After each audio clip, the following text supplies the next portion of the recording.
Once you've finished assembling your Tingler kit, you've gotten it checked off by me, making sure that it does work and fully function.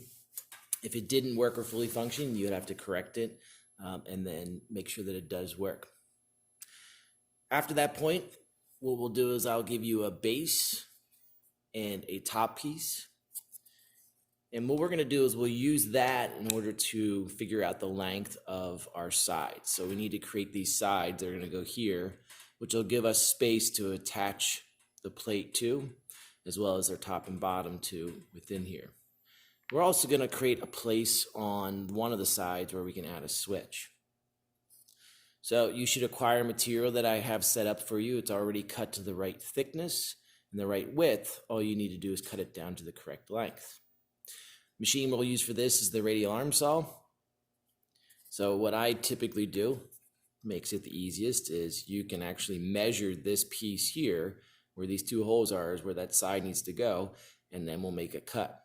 Some people tend to lay this on their piece and draw a line so they know exactly how long to cut it. If you end up cutting this and it's a little bit short, right? If you cut this piece and it's a little bit short of what it's supposed to be, it's going to affect the quality of your projects. You're going to want to redo that. If you cut it and it's a little bit long, well, now a piece that's this long is too short to cut in the radial arm saw. So what we can do is sand the end on one of our vertical belt sanders to make it fit appropriately. All right. So you're going to need to cut two of those, one for the left, one for the right. And you see that the length that we're going to have to cut each one is going to be 3.5 inches. Now that we have both of our pieces cut to length, and we made sure that they were the perfect length, so they lined up perfectly with the ends of this nice and flush, what we need to do is to add 2 marks here so that we can line up where our holes need to go. And we could measure this out and place it, but what I've found over time, easiest thing we can do is take our top piece, lay it on top of our end or our side pieces, make sure it's flush. Notice that I'm using the bench clamp here because it helps to hold the piece in place while I trace the inside of the hole so I have my marks for exactly where this needs to go. Really important thing is when I drill this, I want to make sure it's perfectly straight down. So we're going to go back and use the drill press using one of the vice clamps in order to hold it in place to make sure it's perfectly straight. We're going to use a 9/64 bit in order to do this. For this drilling operation, we're going to use the drill press. We're going to use a 9/64 inch bit. We're going to use our vice clamp here, making sure that our workpiece is perfectly flush to the top of the vice. It's going to help to make sure that when we drill this hole, it's nice and straight. We also want to make sure that there's a little gap underneath here so that when I drill through, I'm not drilling into the metal. When I drill, you're going to notice I'm going to come down and I'm going to make sure it's lined up so you'll see me bumping it around. And I'll even touch and come back just to see that everything's good. And then once I know it's good, I'm going to drill, and I'll drill part of the way down, come up a little bit, drill part of the way down, come up a little bit, and then finish. And the idea here is I'm trying to remove the chips from here to get a nice straight hole.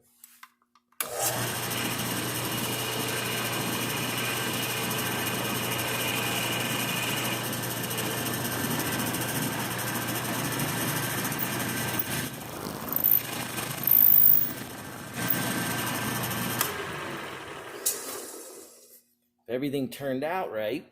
Once I'm done drilling both those holes, I should see that they're both in the center of that piece. And then hopefully on the other side, they're both in the center of that piece as well. Now that you have your pieces drilled, what we're going to do is we're going to assemble our top to the bottom, not complete assembled, just checking to see if it fits appropriately. The hope is that it's nice and flush on the ends and nice and flush on the outside. If we have a little bit of a gap here, a little bit of an extra, that's okay as well. So we're going to take our 1.5 inches. These are 6 32 screws.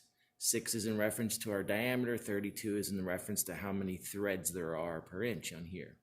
It's 1.5 inches long. We'll line everything up. We'll slide it together. We'll take a look, see how well it fits. If it doesn't fit well, what we need to do is make sure that we go ahead and we adjust. We may have to remake these pieces. Some of you are going to find out that your piece sticks out here pretty badly because maybe the hole wasn't perfectly centered. So what we can do is we can pull these out, go back to the drill press, and we can drill a larger hole here to give ourselves a little bit more wiggle room when we put it together to slide it in or out as needed. If they're really bad, we'll have to cut a new piece and try again. All right, now that our sides are cut to length, we've checked to make sure everything fits here. What we're going to do is we're going to place a hole in their side that ends up being for our switch so we can turn this project on and off to save the battery.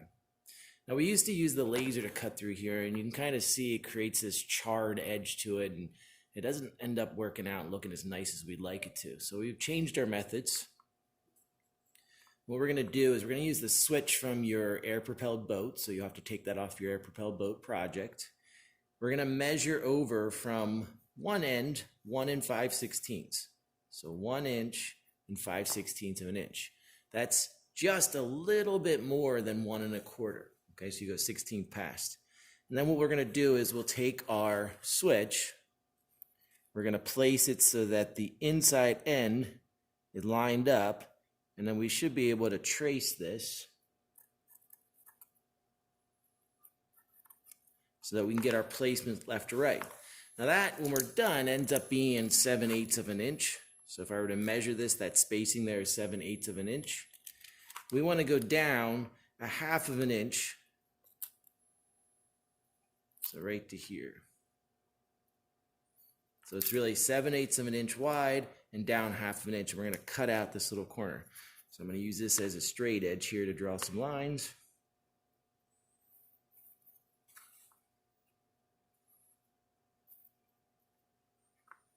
The idea in the end here is we don't want to have to actually fasten this thing to the project.